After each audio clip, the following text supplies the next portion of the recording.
South Africa has a new law which basically gives the government the framework on how they can acquire private property from individuals, sometimes with no compensation. Obviously, that's got tongues wagging and hairs crossed. So what does it mean for South Africans, particularly young ones? So I want to start with some farmers. And Gugulethu, we are on your farm right now. How did you receive the news, or what do you take of this new law? There is a lot to discuss when it comes to this law. It is very touching for a lot of the youth. Because one, it opens a lot of opportunities and a lot of doors for a lot of us. But at the same time, there's a lot in terms of agriculture on how it really does affect, because the minority in our country, obviously being the white people, are feeding us on a day-to-day basis. What do you mean when you say feeding us? In terms of the number of farmers that there are, the white farmers are a very small group, yet the numbers that they're able to achieve in terms of production of food are feeding South Africa and even the Sub-Sahara. Okay, so let me speak to Tevi here, because you are the white farmer that is being discussed here, right? So for you, how do you take it? Because the government is trying to sell this as a kind of land reform act, and we'll get to the details shortly. But what's your take? So the main thing to realize is, I believe that property rights and the guaranteed property rights in a country is part of the constitution. And in every country in this world where property rights has been taken from people, that country has started to become a third world country. Now, South Africa is definitely on its way to that, and I believe this could be the last nail in the coffin. So it's very important. So let me come back to something you've said. You think South Africa is well on its way to becoming a third world country? Yes, definitely. We can just look at a crime which affects us all. 27,000 murders a year. That is comparable to the third world countries in the world. South Africa is among the top 10 most dangerous countries in the world. Okay, so coming back to the issue of this expropriation law, I just want to come to you, Bulelwa. How do you see the law? I think it's important to first set out what the Expropriation Act is not. The Expropriation Act has nothing to do with land reform. Now, what this act introduces is that it's a balancing act between the interests of the public and the interests of the landowner. Yeah. So it makes provision for just and equitable compensation, where they look at the history of the acquisition of the property, they look at the state investment, have there been any improvements? And what it does, which I think is what has gotten people in a frenzy, is that it introduces very few instances where expropriation can happen without compensation. Okay, so before we talk about the compensation issue, Martin here is already shaking his head no. I'm curious to know what exactly you're disagreeing with. Can we agree, first of all, that expropriation has nothing to do with land reform? This act is not a land reform law, and the difference is that successful countries, Germany, the United States, United Kingdom, Switzerland, South Korea, Japan, etc., all have a very wide degree of deference to owners when expropriating their property. The government says sorry to you by paying you market or above compensation. Now in South Africa, and this is what I was disagreeing about, is that it's not a small list of circumstances in which the government can now seize your property, confiscate your property without paying you a cent. So if you own fixed property anywhere in the country, a house, a business, a warehouse, a farm, and the government says, we think in the public interest we have to take this without paying you a cent, it is allowed to do that. That is inconsistent with the constitution. Okay, so I want to hear from Una here, because your view is actually quite different. Not only do you believe that expropriation needs to happen, you think it needs to happen across the board without compensation. Exactly, that's correct, because when you trace the history of South Africa, when you look at the situation of South Africa, my good sir was speaking about crime here. Crime is a result of poverty, and poverty was engineered in South Africa and Africa as a whole. What happened is that in 1652, when the settler arrived here, from that period up until the period of 1910, the land of our people was taken away on grounds that, no, this land is not used. The other one, they said, no, this land it's not being used for anything. So they actually expropriated it without compensation. And actually, when they expropriated it, they were using violence. Okay, that was the nature of colonialism. And then our people ended up in a situation whereby they were forced now to go and work. That land, what it did, 67% of the population of South Africa was allocated to only 7% of the land Yeah, of South Africa. let me just bring our global audience into perspective here. The Native Lands Act is what basically was aligned with apartheid. Black and people of color could not own land. And so before we go on so deep into history, you've taken us back to the 17th century. Yes. In that case, shouldn't everybody leave the property to the Khoisan, who are thought to be the native occupants of South Africa? No, actually, Africa and South Africa, it belongs to the Bantu people. It belongs to the Ngunis.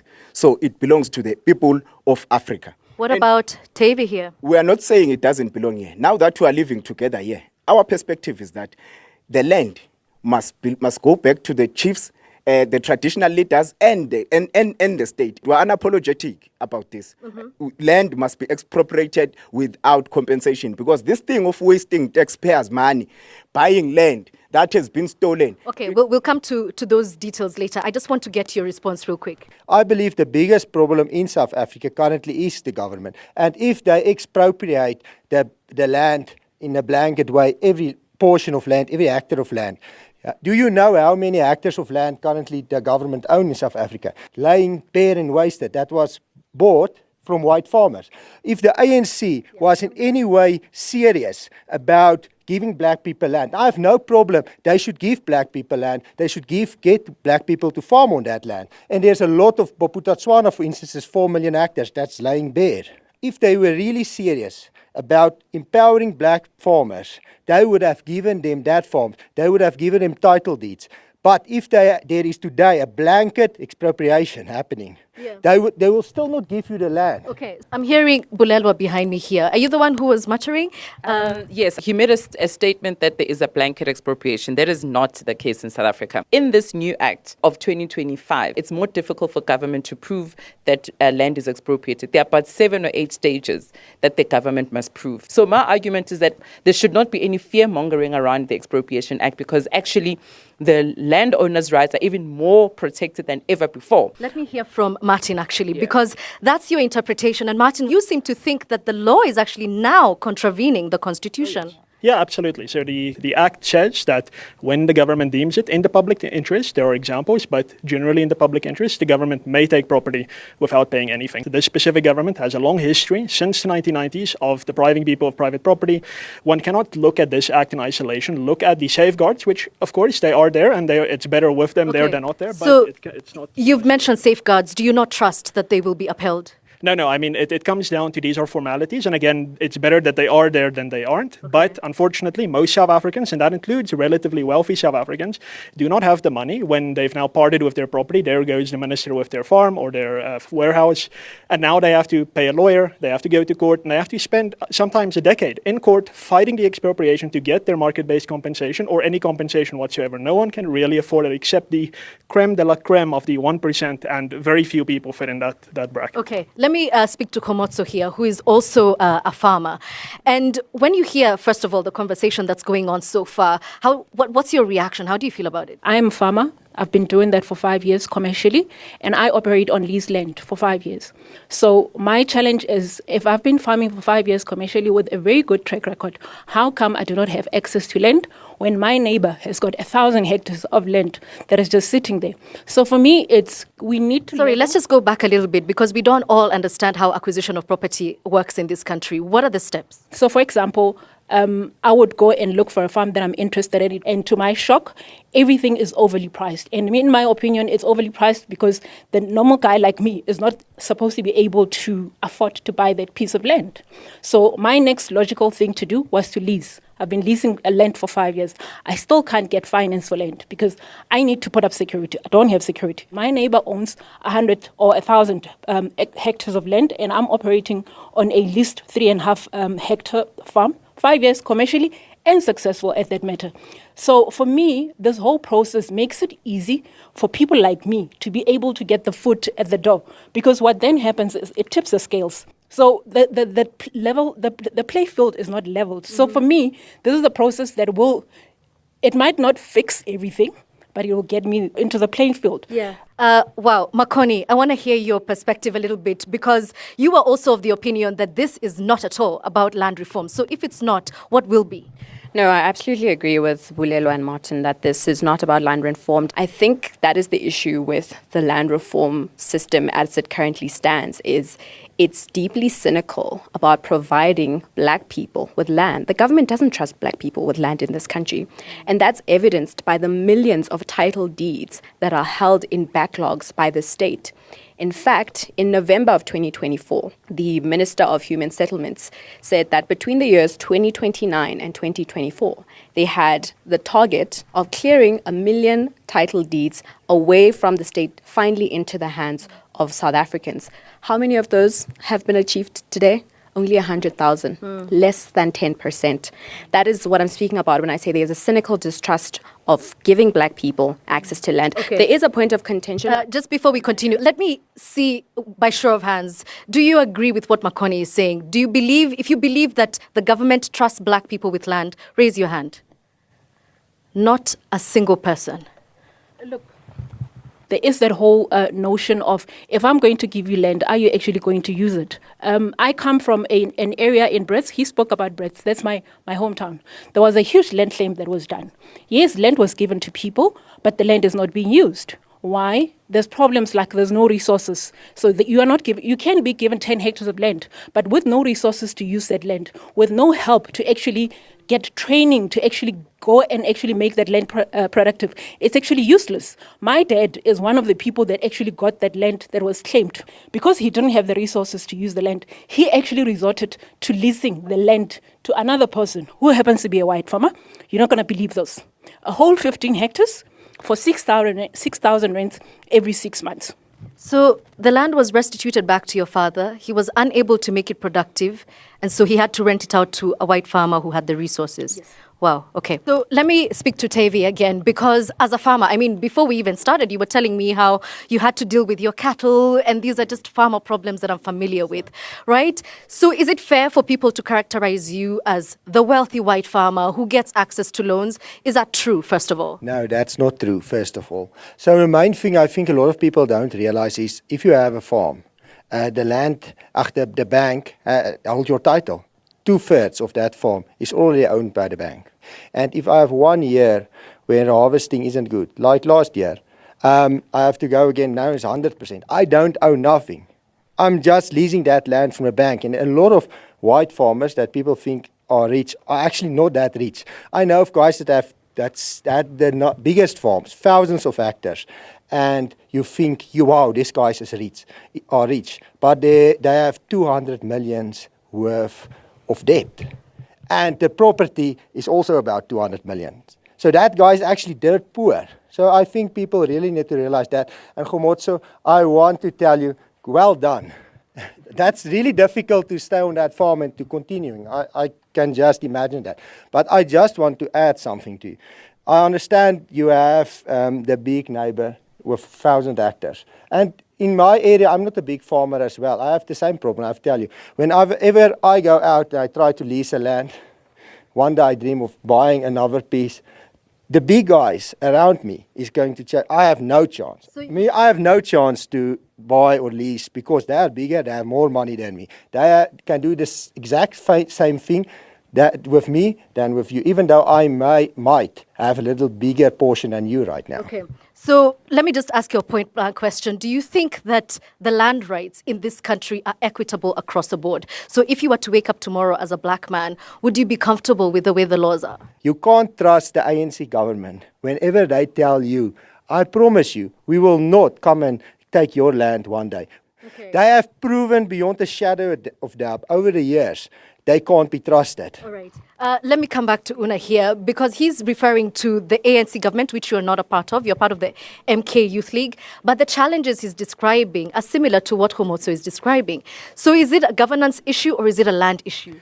Well, it's both a government issue and a systematic issue. Like Khomotso mentioned, that there are monopolies out there. It's not easy to enter into the markets.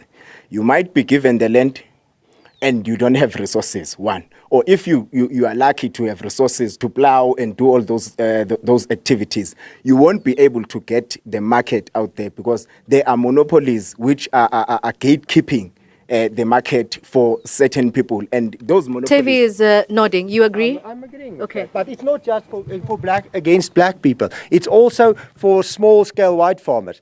The big guys are trying to keep the small guys out. No, that's incorrect. Most black people live in here, in Gauteng province. Most black people, they are selling in townships.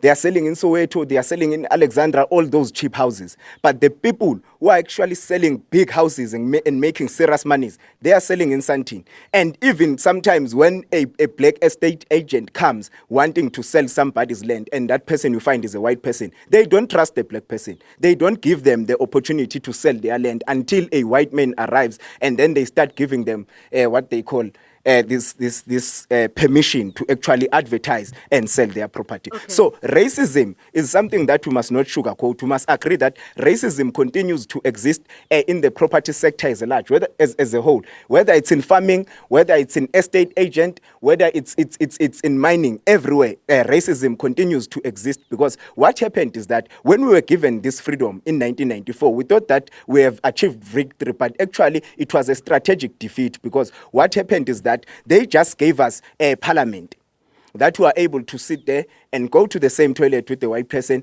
But in actual reality, in terms of the system and how the operations of the economy run, they made sure that they will actually keep us until and we will continue to work for them until we die. A black person is born working for a white person until they die. All right, but Kukuletu here is not working for a white person. You're working for yourself. So as a young, born free... As a young, born free who's trying to empower yourself in this sector, do these realities, are they real for you? Is this what you're going through?